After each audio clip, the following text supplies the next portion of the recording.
ישוע זה לא עוד דת או מצוות. למען האמת, הוא נלחם נגד הקונספט של דתות. הסיפור מתחיל בתורה.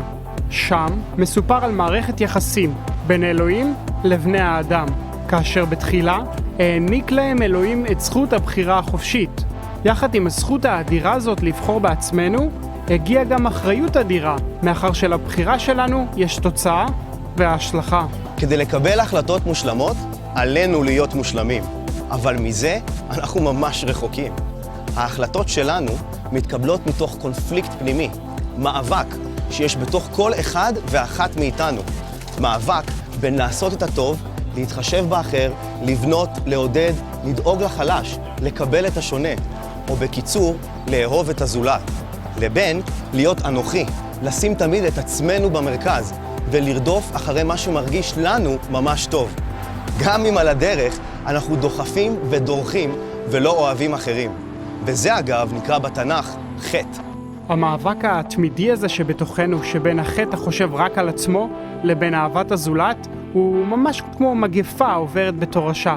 כולנו נושאים אותה ומדביקים בה. מגפת החטא היא הסיבה שהעולם מסביבנו נראה כפי שהוא נראה. אם כולם היו דואגים תחילה לצרכיו של האחר, כיצד היה נראה העולם? אבל אף אחד מאיתנו לא מסוגל לאהוב ולהתחשב באופן מושלם בכולם. כולנו מקבלים החלטות שגויות ופוגעים באחרים, או במילים אחרות, חוטאים. וזוהי בדיוק הסיבה מדוע אנחנו מופרדים מאלוהים. כי בעוד הוא מושלם ויש לו סטנדרטים מושלמים, אנחנו אפילו לא קרובים. תסתכלו מסביב. הבחירות שלנו משפיעות על הכל. החל מסכסוכים קטנים ועד לשנאה וגירושים. מיריבות בין דתות ועד למלחמות מחרידות. מזיהום הסביבה ועד לאסונות טבע ומחלות נוראיות. כל אלו תוצאות של הבחירות השגויות, החטאים שלנו ושל אבותינו בכל הדורות. אז אם הבעיה שאין שלום מבפנים, הפתרון לא יכול להיות חיצוני. אם לפתע ייעלמו כל הטילים והנשקים, אנשים עדיין ירימו מקלות ואבנים.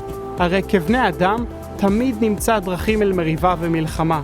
החטא והשנאה אולי מתבטאים במעשים חיצוניים, אך מקור הבעיה נמצא עמוק עמוק בפנים, במאבק שבו לב מקולקל מייצר חטאים.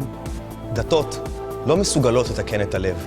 הן רק יודעות להתחיל מלחמות ולבנות בתי תפילה ענקיים ומפוארים, בעוד שבפתחם נשכחים העניים והרעבים.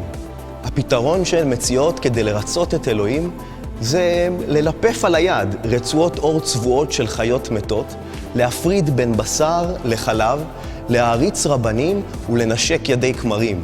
כאילו ככה אנחנו מרשימים את אלוהים. בעוד בברית החדשה מלמד ישוע שמצוות והלכות לא יכולות לתקן או לשנות לבבות. דת היא כמו לנסות לרפא איידס עם תחבושות. ישוע לימד שכך לא תיפתח לנו הדלת למלכות השמיים המושלמת, ושאנחנו פשוט לא מסוגלים להציל את עצמנו בעצמנו. בתכלס, לנסות לתקן את הלב בעזרת דת, זה ממש כמו קבר מסויד שבפרחים מקושט. זה אולי נראה טוב מבחוץ, אבל בפנים, בשורש הבעיה, הכל רקוב. בלז פסקל כתב כי וקום בצורתו של אלוהים קיים בליבו של כל אדם. כבני אדם, לא דת ולא שום דבר חומרני יוכל למלא את החור שבליבנו או להעניק סיפוק אמיתי לחיינו. וזה בגלל שלא עבורם נבראנו. אם דתות מורות איך עלינו לנסות להגיע אל אלוהים בכוחות עצמנו, אלוהים אמר לא, זה אני שאגיע ואתגלה אליכם כאחד מכם.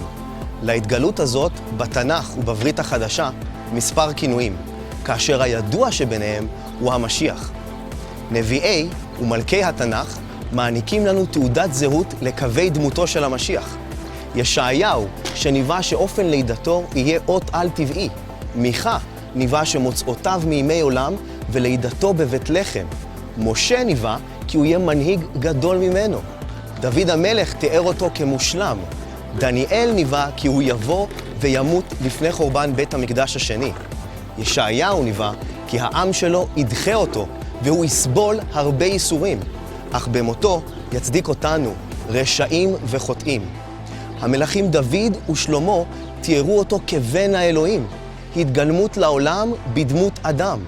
ירמיהו ניבא כי בו תיחרט על ליבנו ברית חדשה, שסוף סוף תטפל בשורש הבעיה. בעוד בברית החדשה מתואר כיצד הנבואות הללו מתגשמות בחייו של הישראלי המפורסם ביותר בהיסטוריה, ישוע. המשיח מנצרת השאיר לנו דוגמה לחיים מושלמים, לא רק של מוסר גבוה, תארה, צדק ואמת, אלא גם של חסד וחמלה, סליחה ואהבה. אהבה המקריבה מעצמה עד סופה, כזאת שלוקחת את העונש שמגיע לנו על עצמה. לא כי אנחנו טובים יותר מאחרים או כי מגיע לנו משהו, אלא כי ככה אלוהים הפגין את אהבתו, האהבה המשפילה ומקריבה את עצמה עבורי ועבורך. אבל לא שם נגמר הסיפור. המשיח שקם לתחייה הבטיח שמי שיאמין בו ינחל חיי עולם. הוא ישכין בו את רוחו, ירסק לו את לב האבן ויחל לשנות אותו מבפנים אל בריאה חדשה.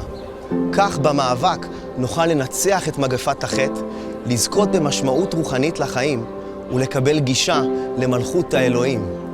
אמנם לא הנהיג צבא או עמד בראש אימפריה, לא כתב ספר וגם לא שיר, לא היה סלב וגם לא ראש ממשלה. ואף על פי שלא היו רשתות חברתיות בזמנו, בכל זאת היום, 2000 שנה אחרי, אנחנו והמוני אחרים רואים בישוע הדמות המושלמת לחיקוי. זאת מאחר שאהבתו והמילים שיצאו מפיו סחפו אחריהן וחוללו ניסים ונפלאות בחייהם של יהודים רבים תחילה וגם כאור לגויים. החל בדחויי החברה ופשוטי העם ועד לשליטים, מלכים ופילוסופים דגולים. מילותיו של ישוע הפיקו חיים ותקווה במקומות חשוכים. מילים שהיוו מקור השראה ליותר ציורים, שירים וספרים ואף חקיקות עמים מכל אדם אחר בהיסטוריה. המסר של ישוע כיהודי היה מהפכני. הוא לא היה מסר של דתיות, של הלכות עשה ואל תעשה. הוא לא כפה על בני אדם לנסות ולמצוא את דרכם אל אלוהים על ידי מצוות או מעשים הזויים, אלא דיבר על החסד והאהבה של אלוהים כלפי כולם, יהודים וגויים. מסר שבחייו גם הדגים כאשר מסר את עצמו למוות בעד חוטאים. אז בואו נודה, דת רק מרחיקה מאלוהים, והיא יוצרת מלחמות ושנאה בין אנשים. כי הדברים האיומים והנוראים שעשו לעמנו נוצרים מסוימים, זה לא יותר ממעשים דתיים. הרי מה שהדת אומרת תעשה, ישוע כבר עשה. את מה שהדת כובלת, ישוע משחרר. בזמן שהדת מעברת, בישוע יש ראייה מחודשת. לכן, כיהודים, אנחנו לא יכולים להרשות לעצמנו לשים את ישוע על המדף עם שאר ההוגים. אי אפשר להתעלם מדבריו ומעשיו. מדובר לא רק בדמות היהודית המפורסמת בעולם, אלא גם המשפיעה ביותר בכל הזמנים. ואת מה שעשה בחיינו, הוא גם עושה בחייהם של אחרים. אז אנחנו מודים ראשונים, אנחנו לא מושלמים, אלא חוטאים, אבל בישוע מצאנו סליחת חטאים וחיים נצחיים. אז אל תיתנו לדוד עובדיה, למורה שולה, או לרב מהבר מצווה לחשוב במקומכם. הם הרי לא יהיו שם להחזיק את ידכם. תחקרו, תקראו ותלמדו על ישוע בעצמכם.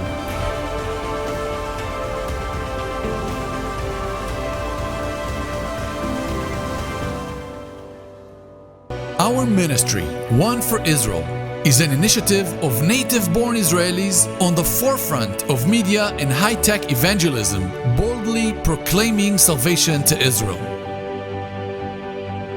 Raising up leaders and equipping them with the tools they need to transform our communities. We also provide humanitarian aid to Holocaust survivors with the love of Yeshua. Join us as we share the gospel in Israel. Become one for Israel.